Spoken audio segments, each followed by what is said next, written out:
प्यारे बच्चों, सुप्रभात। आज की कक्षा में आपका स्वागत है। मैं सुनील तिवारी आज आपको अपनी पाठ्य पुस्तक संस्कृत रुचिरा द्वितीय भाग के प्रथम पाठ के सुभाषितानी के प्रश्नोत्तर करवाने जा रहा हूं। तो पिछली कक्षा में हमने सुभाषितानी नामक पाठ की सहप्रसंग व्याख्या को पढ़ा, समझा और जाना। तो आज उससे संबंधित अभ्यास कार्य जो करने जा रहे हैं। सबसे पहला जो प्रश्न संख्या नंबर 1 है, प्रश्न संख्या जो 1 है, उसमें क्या दिया हुआ है हमें कि इस पाठ के समस्त जो श्लोक हैं उन समस्त श्लोकों का क्या करना है, सस्वर वाचन करना है। सस्वर वाचन करना है, उनको कंठस्थ याद करना है। प्रश्न नंबर 2, यथा योग्य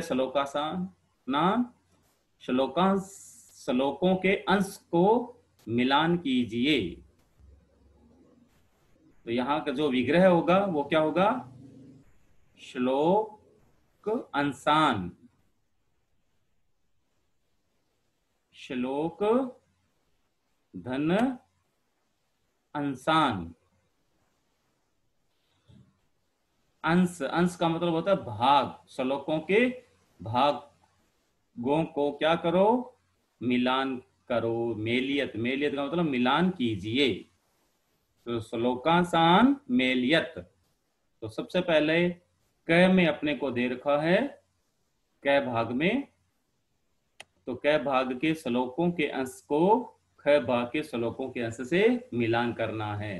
धन धान्य प्रयोगेषु, धन धान्य प्रयोगेषु का क्या होगा, विद्यायाः संग्रहेषु च, विद्यायाः संग्रहेषु च। तो जो विद्यायाः संग्रहेषु च, वहां पर आप मिलान कीजिए या नंबर 1 डाल दीजिए। विस्मयो न ही कर्तव्य है, विस्मयो न ही कर्तव्य है। तो इसका अपने को मिलान करना है किससे, बहुरत्ना वसुंधरा। यहाँ पर 2 नंबर डाल दीजिए या मिलान कीजिए। 3rd नंबर, सत्येन धार्यते पृथ्वी ही। तो सत्येन धार्यते पृथ्वी का मैच करना है आपको, सत्येन तपते रवि ही। तो यहाँ आप 3rd नंबर डाल सकते हैं या मिलान कर सकते हैं। 4 नंबर पर, सदभिर विवादम मैत्रीम च। तो इसका जो मिलान करेंगे हम ख के 1st नंबर से, न सदभिः किंचित आचरेत। तो यहां क्या डालेंगे, 4 नंबर। अंतिम जो रह गया 5th नंबर, आहारे व्यवहारे च। इसका मिलान हो जाएगा, त्यक्त लजह सुखी भवेत। यहाँ पर 5 नंबर पर डालेंगे। तो ये देखो श्लोकों के अंश का ख से मिलान हुआ। तो पहला है आपके धन धान्य प्रयोगेषु, मतलब धन और धान के प्रयोग में, और उसका मिलान हो जाएगा कि विद्यायाः संग्रहेषु च, विद्या के संग्रह में, ज्ञान के संग्रह में। 2nd नंबर, विस्मयो न कर्तव्य है, हमें आश्चर्य नहीं करना चाहिए। बहुरत्ना वसुंधरा, कि ये जो पृथ्वी है अनेक रत्नों को धारण करने वाली है, इसलिए हमें आश्चर्य न करना चाहिए। सत्येन धार्यते पृथ्वी, पृथ्वी सत्य को धारण करती है, अर्थात पृथ्वी है वो सत्य के बल पर ही टिकी हुई है, सत्य के कारण ही पृथ्वी टिकी हुई है, या पृथ्वी सत्य को धारण करती है। तो इसका क्या हो जाएगा, सत्येन तपते रवि ही, सत्य के बल पर ही सूर्य तपता है, या सत्य के बल से ही रवि अग्नि प्रदान करता है। सदभिर विवादम मैत्रीम च, सदभिर विवादम मैत्रीम च का मतलब, सदभि का मतलब होता है सज्जन लोगों के साथ ही, सज्जन लोगों के साथ ही मित्रता या विवाद होना चाहिए। नास्द्भि किंचित आचरेत, असज्जन लोगों के साथ किसी प्रकार का आचरण नहीं करना चाहिए। और अंतिम है आहारे व्यवहारे च त्यक्त लज सुखी भवेत। आहार और व्यवहार में, आहारे का मतलब होता है भोजन में, और आचरण में, व्यवहार में लज्जा को त्यागने वाला ही सुखी होता है। आहार और व्यवहार में किसी प्रकार का संकोच नहीं करना चाहिए। तो बच्चों, ये जो सेकंड नंबर जो क्वेश्चन था अपना मिलान करने वाला, समझ में आया? तो आगे के टॉपिक पे चलते हैं अपन।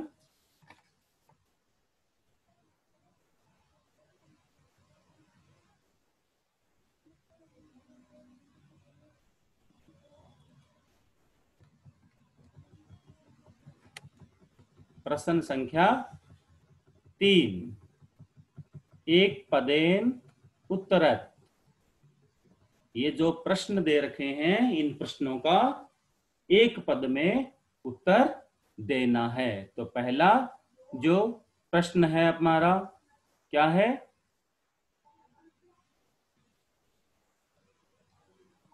पृथ्व्याम कति रत्नानि, पृथ्वी पर कितने रत्न हैं? तो यहाँ जो हम श्लोकों में पढ़ा था, श्लोकों के आधार पर हम यहाँ आंसर देंगे, जवाब देंगे, उत्तर देंगे। कति के स्थान पर क्या लिखेंगे? त्रीणी। तो पृथ्व्याम कति रत्नानि, पृथ्व्याम त्रीणी रत्नानि, कितने?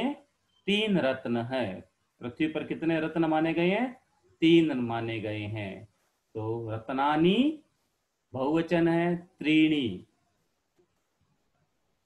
आंसर इसका हो जाएगा। अगला है मूढ़े कुत्र रत्न संज्ञा विद्यते।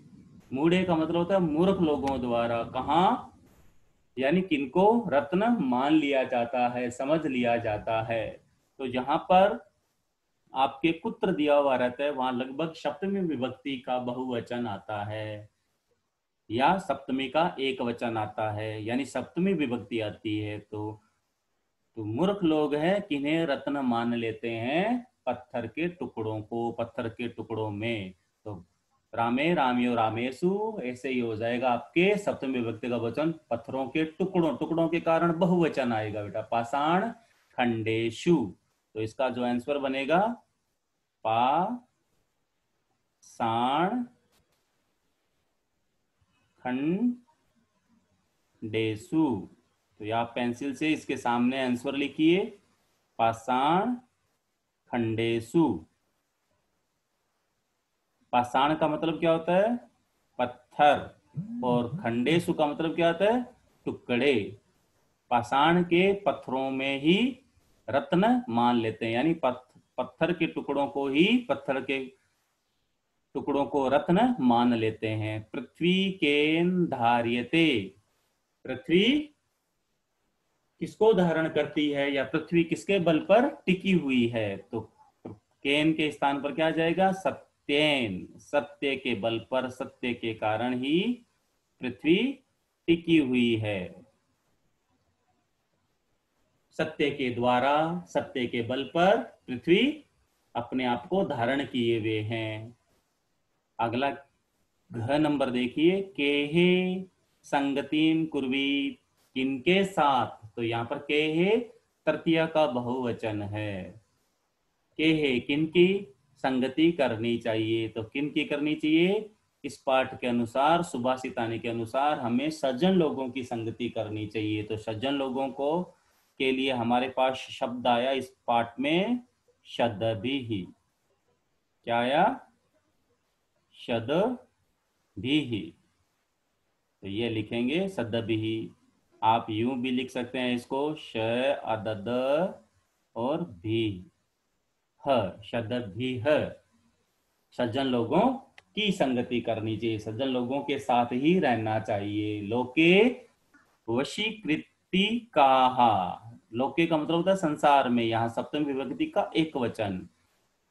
संसार में वशीकरण क्या है, यानी ऐसा कौन है जो वश में करता है? तो का, ये आता है आपके स्त्रीलिंग में। आ की जहां मात्रा रहती है लगभग लगभग वहां स्त्रीलिंग होता है।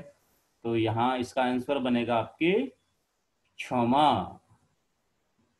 यानी क्षमा एक ऐसा हथियार है जिसके आधार पर पूरा संसार वश में किया जा सकता है। क्षमा एक ऐसा गुण है कि पूरा संसार वश में हो सकता है। तो ये थे एक पदेन उत्तरत। आगे हमारे प्रश्न संख्या 4 में रेखांकित पदानि अधिकृत्य प्रश्न निर्माणम कुरुत। रेखांकित पदों के आधार पर प्रश्नों का निर्माण कीजिए। तो आपको ये जो रेखांकित शब्द है सत्येन, तो सत्येन के स्थान पर क्या लिखना है आपको? केन। क्या आ जाएगा यहाँ? केन। वाती,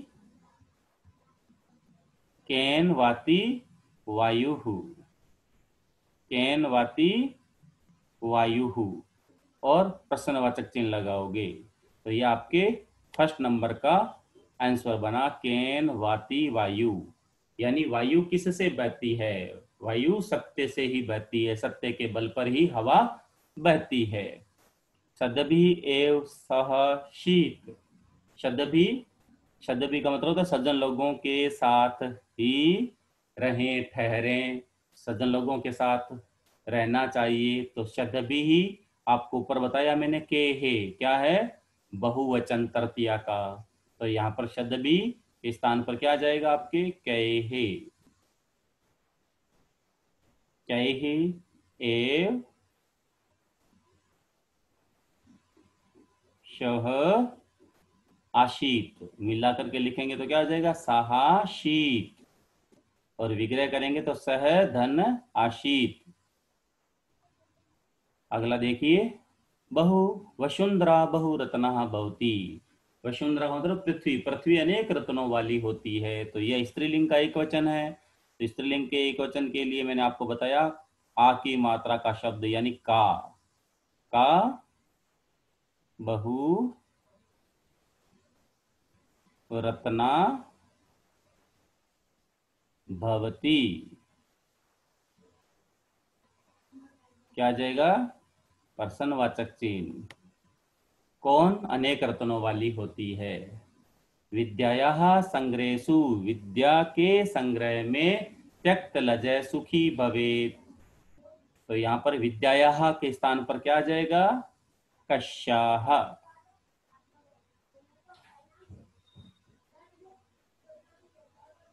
कस्याः। और आगे का पूरा लिख दोगे, संग्रहेषु त्यक्त लजह सुखी भवेत्, और प्रश्नवाचक चिन्ह लिखोगे।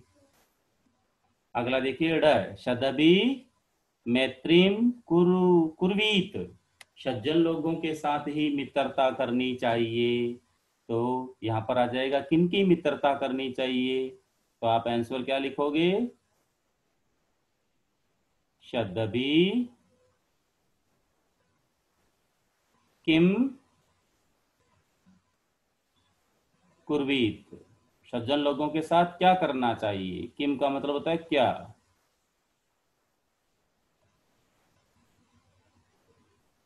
कुर्वीत। तो ये आपको अच्छे से समझ में आया। प्रश्न संख्या मैंने 3 और 4 आपको यहां पर करवाई। आशा करता हूं आपको अच्छे से समझ में आया होगा।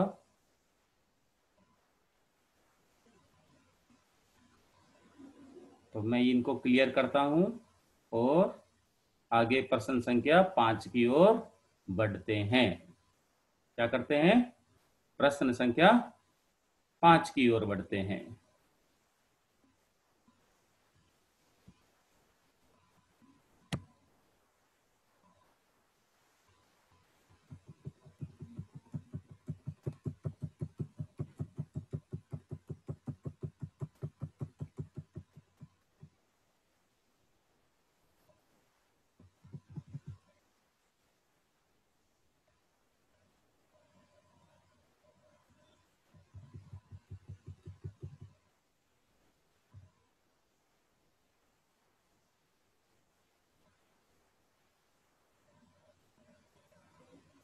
तो देखें प्रश्न संख्या 5। प्रश्नानाम उत्तराणि लिखित, प्रश्नों के उत्तर लिखिए। कुत्र विस्मयः न कर्तव्य है, कहाँ आश्चर्य नहीं करना चाहिए। तो इसका आंसर क्या होगा, इधर लिख रहा हूं मैं, फिफ्थ का क। क्या लिखेंगे कि वसुंधरा बहुरत्ना अस्ति, वसुंधरा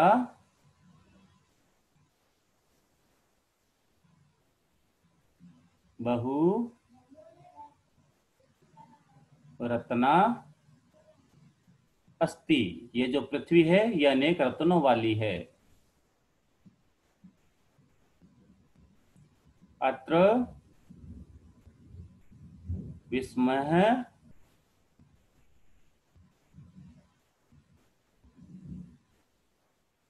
न कर्तव्य है, न कर्तव्य है।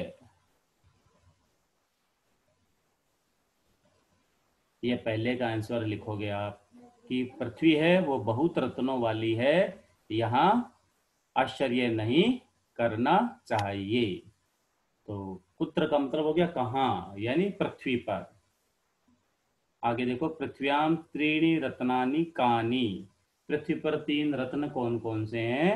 तो आप क्या लिखोगे, पृथ्व्याम त्रीणि रत्नानि जलम अनम सुभाषितम अस्ति।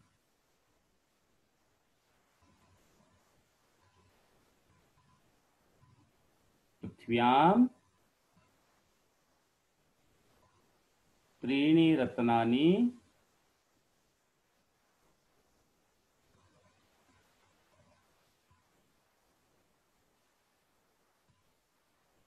त्रीणि रत्नानि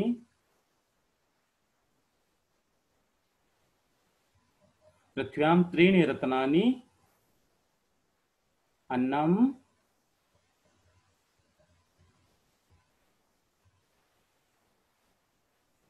जलम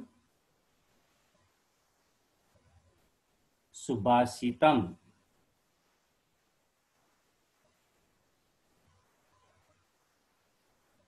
सुभाषितम अस्ति। शंति, शंति मन है, अस्ति एक वचन के लिए और संति बहुवचन के लिए। पृथ्वी पर 3 रत्न अन्न जल और सुभाषितम हैं। त्यक्त लज्जः कुत्र सुखी भवेत, लज्जा का त्याग करके कहाँ सुखी होना चाहिए। तो आहारे व्यवहारे च त्यक्त लज्जः सुखी भवेत। तो आंसर क्या बनेगा इसका,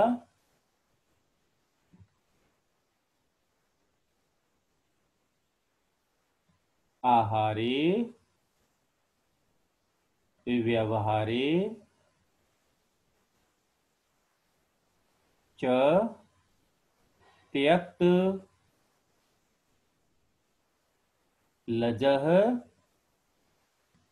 त्यक्त लजः सुखी भवेत, सुखी भवेत, सुखी होना चाहिए। आहारे व्यवहारे च त्यक्त लजः सुखी भवेत। आहार व्यवहार में लज्जा का त्याग कर हमें क्या होना चाहिए, सुखी होना चाहिए। तो प्रश्न संख्या 5 के ये जो 3 क्वेश्चन हैं समझ में आए आपको। आगे की ओर बढ़े, प्रश्न संख्या 6, प्रश्न संख्या नंबर 6। तो ये सारे आपने लिख लिए, क्लियर कर रहा हूं मैं, ओके। तो बढ़ते हैं प्रश्न संख्या 6 की ओर।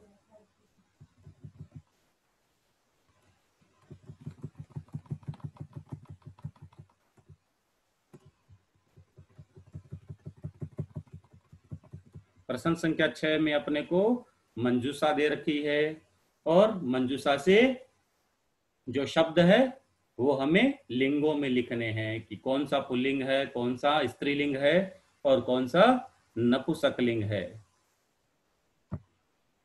तो सबसे पहले जो हमारे पास शब्द है रत्नानी, तो ये रत्नानी किसमें आएगा? नपुंसकलिंग में। तो यहां आप लिखो रत्नानी। क्या आ जाएगा? रत्नानी। क्या आएगा? रत्नानी।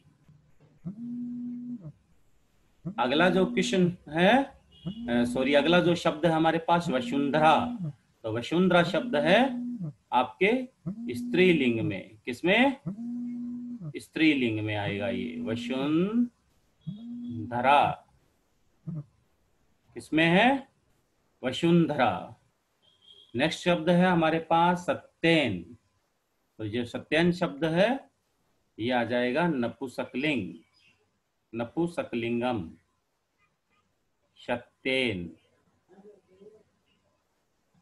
नेक्स्ट है हमारे पास सुखी। तो सुखी जो शब्द है ये सुखी शब्द आता है आपके पुल्लिंगम, पुल्लिंग में, सुखी। नेक्स्ट है अनम। अनम आता है आपके नपुंसकलिंग में, नपुंसकलिंग में आ जाता है अनम। किसमें आएगा? नपुंसकलिंग, अनम।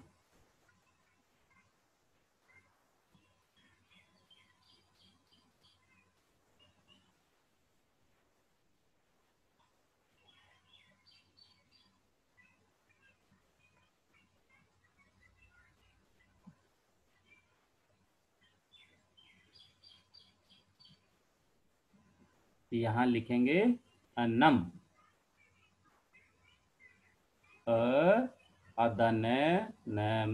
अनम। नेक्स्ट शब्द है हमारे पास वहनी, यानी आग। ये आता है पुल्लिंगम,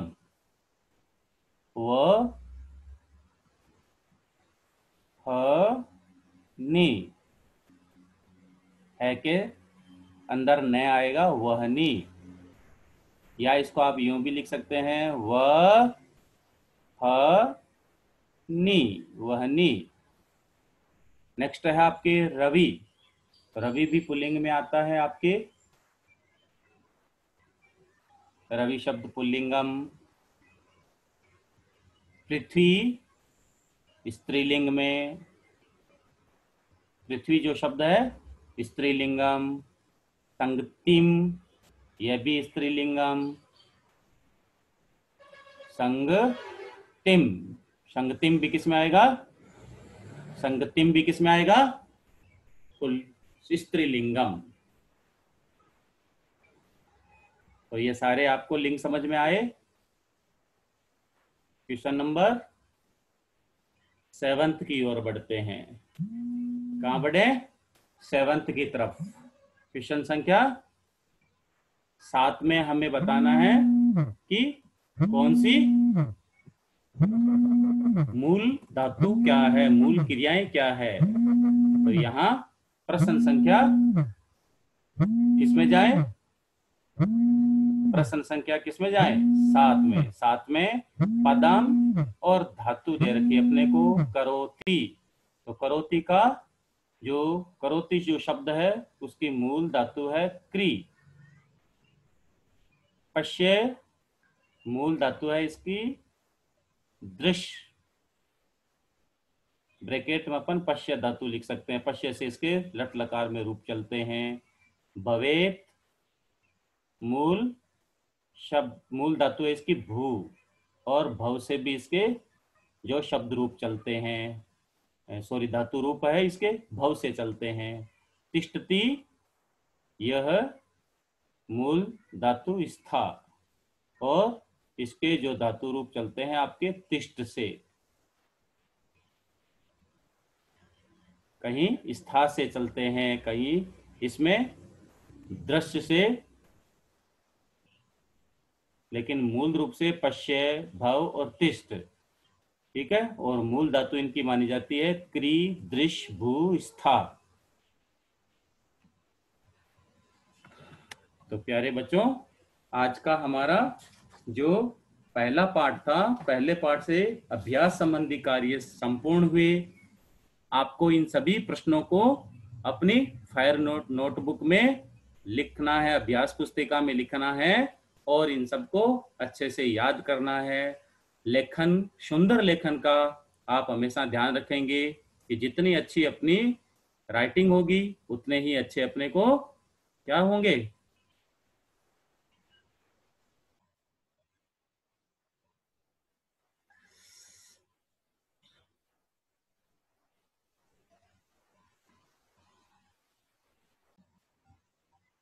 अब चालू हुई है। एंड में जा देख, नीचे बच्चे आ गए क्या है? हैं? बच्चे आ गए नीचे।